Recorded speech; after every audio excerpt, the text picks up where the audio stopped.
যত এগোচ্ছে ডিজিটাল হচ্ছে গোটা দুনিয়ায়, আর ডিজিটালের সঙ্গে সঙ্গে প্রয়োগ হচ্ছে এআই বা আর্টিফিশিয়াল ইন্টেলিজেন্সের। এআই বা আর্টিফিশিয়াল ইন্টেলিজেন্স কি, তার জন্যই আগে থেকেই সমস্ত ছাত্রছাত্রীদের উচ্চ মাধ্যমিক শিক্ষা সংসদে যে স্কুলগুলো রয়েছে সেই স্কুলে পড়ানো হচ্ছে এআই বা আর্টিফিশিয়াল ইন্টেলিজেন্স, তার সঙ্গে ডেটা সায়েন্স। 2024-25 শিক্ষাবর্ষে ইতিমধ্যেই এআই বা আর্টিফিশিয়াল ইন্টেলিজেন্স ও ডেটা সায়েন্স পড়ানো হতো আলাদা আলাদা বিষয় হিসাবে, কিন্তু অনেকেই ডেটা সায়েন্স কি সেটা বুঝতে পারতেন না। তার জন্যই ছাত্রছাত্রীদের এবার এআই ও ডেটা সায়েন্স একসঙ্গে পড়ানো হচ্ছে। আর এটা সাধারণত পিওর সায়েন্সের ছাত্রছাত্রীদের যাতে আরো আগ্রহ বাড়ে সেই জন্য এই বিষয় চালু করা হয়েছে। এই নিয়ে কি বলছেন শিক্ষকরা এবং পর্ষদ সভাপতি কি বলছেন, ছাত্রছাত্রীরা কি বলছেন, আমরা দেখে নেব। একটু কিন্তু চেঞ্জ লক্ষ্য করছি আমরা। আমি 2023-এর কথা বলতে পারি। 2023 যদি আপনি প্রথম মেরিট লিস্ট দেখেন, টপ 10 যদি মেরিট লিস্ট দেখেন, এবং সেখানে একটা অদ্ভুত কম্বিনেশন ছিল eco stat, math, bio. Economics, statistics, mathematics এবং বায়োলজি, এরকম একটা অদ্ভুত কম্বিনেশনের ফলে ছেলেমেয়েরা কিন্তু, বা কম্পিউটার অ্যাপ্লিকেশন, কম্পিউটার সায়েন্স, এরকম একটা সাবজেক্টগুলো নিয়ে যেখানে প্রচুর নম্বর ওঠে সাবজেক্টগুলোতে আর কি। ইকোস্ট্যাট ম্যাথ একটা deadly combination to score full marks, to get full marks. এখন এই ইকোস্ট্যাট ম্যাথ এর বাইরে আমরা যারা ভয়াবহ চিত্র পেয়েছি সেটা হচ্ছে উচ্চ মাধ্যমিকে যারা যদি 100টা ছেলে ভর্তি হয় তার মাত্র 15% ছাত্রছাত্রী তারা পিওর সায়েন্স।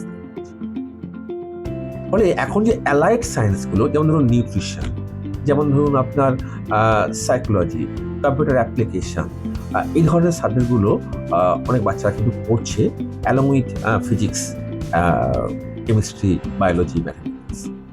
বলে এখন যে কোর্স পিসিএমবিকে আমরা বলতাম course science subject, physics, chemistry, mathematics, biology, তার বাইরে কিন্তু প্রচুর ছেলে মেয়ে তারা কিন্তু অনেক বেশি অ্যালাইড সায়েন্সের সাবজেক্টগুলো তারা দিচ্ছে। এআই এবং ডেটা সায়েন্স দুটো আলাদা সাবজেক্ট হিসেবে 23-24 শিক্ষাবর্ষ থেকে চালু করা হয়েছিল।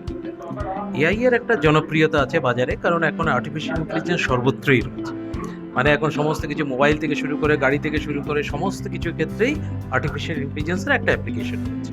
কিন্তু ডেটা সায়েন্সটা জিনিসটা কি, ডেটা সায়েন্স ব্যাপারটা কি, এটা তো ইন জেনারেল মানে পাবলিকের খুব একটা ধারণা নেই, ফলে ডেটা সায়েন্সটা অতটা পপুলার হয়নি।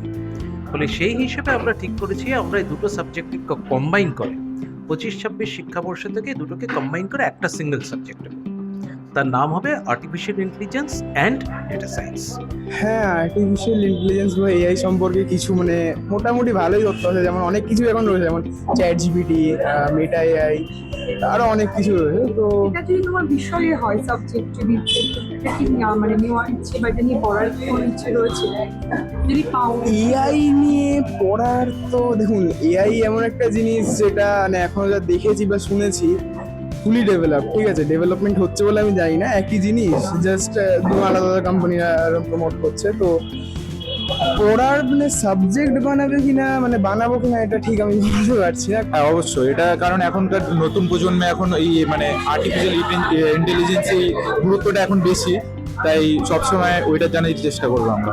যদি বিষয় নিয়ে পড়ার যদি সুযোগ আসে সেটা কি পড়তে চাইবে, সাবজেক্টে রাখবে? আসলে তো অবশ্যই করবো, কারণ এখন তো ওইসবেরই মানে এসে গেছে, এখন আর্টিফিশিয়াল ইন্টেলিজেন্সই এখন সব জায়গায় চলছে, তাই যদি সুযোগ আসে সব অবশ্যই করবো। একেবারেই নতুন সাবজেক্ট, এর যে বইপত্র বাজারে সেটাও যে খুব ভালোভাবে আছে তা না, একদম নতুন সাবজেক্ট। ছাত্রছাত্রীরা বেশিরভাগই ফিজিক্স, কেমিস্ট্রি, ম্যাথমেটিক্স, বায়োলজি এই নিয়ে পড়ে। তারা ইঞ্জিনিয়ারিংয়ের ব্যাপার আছে, তারপরে আপনার আছে কি বলে ওই ডাক্তার, মেডিকেল লাইন আছে। কারণ আমাদের স্কুল থেকে অনেকে কিন্তু নিট পরীক্ষায় পায়। তো এখন সেই ক্ষেত্রে এছাড়া যারা বায়োলজি নেয় না তারা সাধারণত কম্পিউটার সায়েন্স, আর্টসের বা কমার্সের ক্ষেত্রে অনেকে কিন্তু প্রচুর আছে কম্পিউটার অ্যাপ্লিকেশন। কিন্তু এই সাবজেক্টগুলো দুটি যেহেতু একেবারে নতুন, তো সেই জন্য এটা জনপ্রিয় হতে তো একটু সময় লাগবেই, আমাদের একটু সময় দিতে হবে ছাত্রছাত্রীদের তাদের মধ্যে মানে আগ্রহ জন্মাতে, তারা আগামী দিনের প্রসপেক্টটা কী সেই সব বিষয় নিয়ে তো তারা চিন্তা করে। তো সেই ক্ষেত্রে তাদের আরেকটু সময় দিলে মনে হয় সাবজেক্টগুলোতে ছাত্রছাত্রী আসবে, তারা নিতে আগ্রহ বোধ করবে, বিশেষ করে আর্টিফিশিয়াল ইন্টেলিজেন্স যেভাবে এগিয়ে যাচ্ছে। তো আমরা আর্টিফিশিয়াল ইন্টেলিজেন্স নিয়ে একটা সেমিনারও করেছিলাম বিভিন্ন ছাত্রছাত্রীদের নিয়ে। হ্যাঁ, এআই তো বর্তমান জীবনে আমাদের অনেকটাই প্রভাব ফেলেছে। এআই ছাড়া তো এখন গতি নেই, এখন সব দিক দিয়ে এআই সব জায়গাতেই একটা প্রসার করেছে। বিশেষ করে আমার মনে হয় মেডিকেল ফিল্ডেও এর একটা রোগ থাকে যেগুলো মানে ছোঁয়াচে, প্রচন্ড ভাবে ছোঁয়াচে, যেখানে ডক্টররাও সেভাবে হয়তো কাছাকাছি যেতে পারেন না বা কিছু করতে পারে না। সেক্ষেত্রে রোবোটিক্স বা এআই এর মাধ্যমে যদি এমন কিছু ভাবে পেশেন্টের কাছে সব রকম সুবিধা পৌঁছে দেওয়া যায়, এই বিষয়টাও দেখা যেতে পারে। এছাড়াও অন্য অনেক বিষয় মানে সায়েন্সের তো আমাদের মানে সব পড়াশোনার বিষয় সবকিছুই আমরা এআই এর মাধ্যমে অনেক উন্নতভাবে বুঝতে পারি। আমাদের যেটা অ্যাপ্লিকেশনের ব্যাপার চলে আসে, সায়েন্স তো শুধু পড়লেই হয় না, অ্যাপ্লিকেশনও আছে।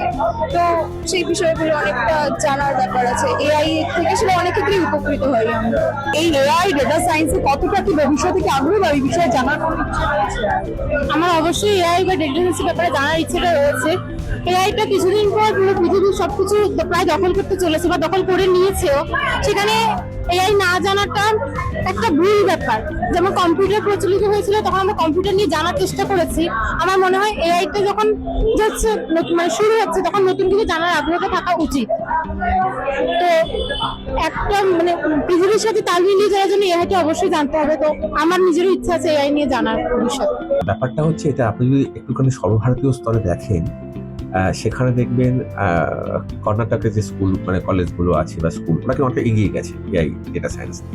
আর এখন তো যুগ হচ্ছে আর্টিফিশিয়াল ইন্টেলিজেন্সের যুগ। আমরা যখন ছাত্র ছিলাম তখন সবে মাত্র ইন্টারনেট যুগ শুরু হচ্ছে। এখন কিন্তু উল্টো, ইন্টারনেটের অ্যাডভান্সমেন্টটা এখন এমন একটা জায়গায় পৌঁছে গেছে, আপনি যদি মোবাইলে একটা ছবি তুলতে যান সেখানে কিন্তু দেখবেন এআই মার্ক আসে। যদি আপনি একটা ফেসবুকে যদি একটা ছবি আপলোড করেন, সেখানেও দেখবেন এআই অন অপশন আসে। এআই ছাড়া জীবন চলছে না। আর ডিএস ডেটা সায়েন্স হচ্ছে কি, আমরা একটা তথ্য ভান্ডার, আমরা একটা জগৎ কিন্তু সবটা নির্ভর করছে, সব কিছু নির্ভর করছে। বলে আগামী প্রজন্মের ছাত্রছাত্রীদের কাছে যে ছাত্রছাত্রী কম্পিউটার নলেজ, যার হাতে ডেটা সায়েন্সের জ্ঞান এবং অফকোর্স আর্টিফিশিয়াল ইন্টেলিজেন্সের জ্ঞান থাকবে, সে কিন্তু শাসন করবে, এটা বলতে পারি। এআই ও ডাটা সায়েন্স যদি উচ্চ মাধ্যমিক শিক্ষা বর্ষে থাকে তাহলে অনেকটাই উপকৃত হবেন এমনটাই মনে করছে শিক্ষক শিক্ষিকারা। কেননা এআই এখন সর্বত্র, আর পিওর সায়েন্সের প্রতি আগ্রহ অনেকটাই কমেছে আগের থেকে। আর যদি সেখানে এআই ও ডাটা সায়েন্স একসাথেই পড়ানো হয় তাহলে ছাত্রছাত্রীরা পিওর সায়েন্সের প্রতি পড়ার আগ্রহ বাড়াবেন। অন্যদিকে ছাত্রছাত্রীরা বলছেন যে এআই এখন খুবই উপযোগী একটি বিষয়, এবং এই সম্পর্কে যদি তারা পাঠ্য বই তারা জানতে পারে এবং পড়তে পারে তাহলে তাদেরও সুবিধা হবে। ক্যামেরায় অশোক ও শ্রেয়াঙ্কুরের সঙ্গে বিও রিপোর্ট, এস নিউজ।